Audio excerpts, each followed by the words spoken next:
मित्रांनो, आयुष्य म्हणजे काय असतं माहिती आहे का? पडणं, उभा राहणं आणि पुन्हा चालायला लागणं. जेव्हा मी पहिल्यांदा अपयश अनुभवलं तेव्हा माझं आयुष्य थांबलं नाही. तेव्हा माझी खरी सुरुवात झाली. कारण आयुष्य अडचणी टाळून मोठं होत नाही, तर अडचणी स्वीकारून मोठं होतं. मी एक गोष्ट ठरवली. देह कुठे आहे हे रोज विचारत बसायचं नाही. आज फक्त एक पाऊल पुढे टाकायचं. आणि विश्वास ठेवा, जो माणूस रोज एक पाऊल टाकतो तो कधी ना कधी देहापर्यंत पोहोचतोच. आज बहुतेक लोक काय करतात माहिती आहे का? सुरुवातीलाच म्हणतात, हे माझ्यासाठी नाही, मी करू शकत नाही, माझ्या नशिबात नाही.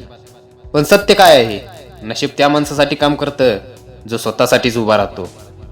संघर्ष करणारा माणूस कधीही छोटा नसतो. तो शांत असतो, पण आतून खूप मजबूत असतो.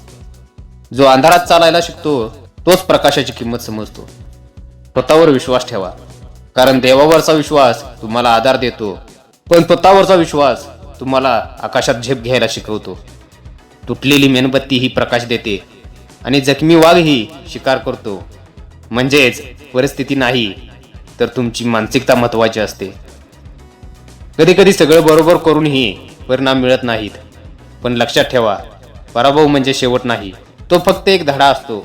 मैदानात हरलेला माणूस पुन्हा उभा राहू शकतो, पण जो मनाने हरतो तो आधीच हार मानलेला असतो.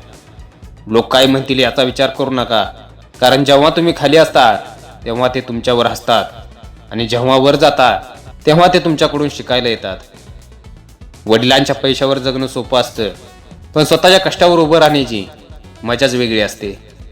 कारण स्वतः कमावलेला 1 रुपया 1000 रुपयांपेक्षा जास्त ताकद देतो.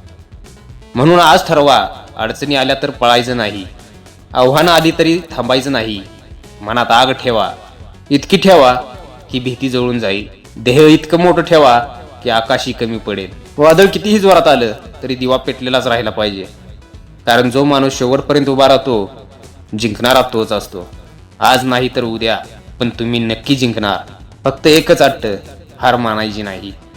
जय हिंद, जय महाराष्ट्र.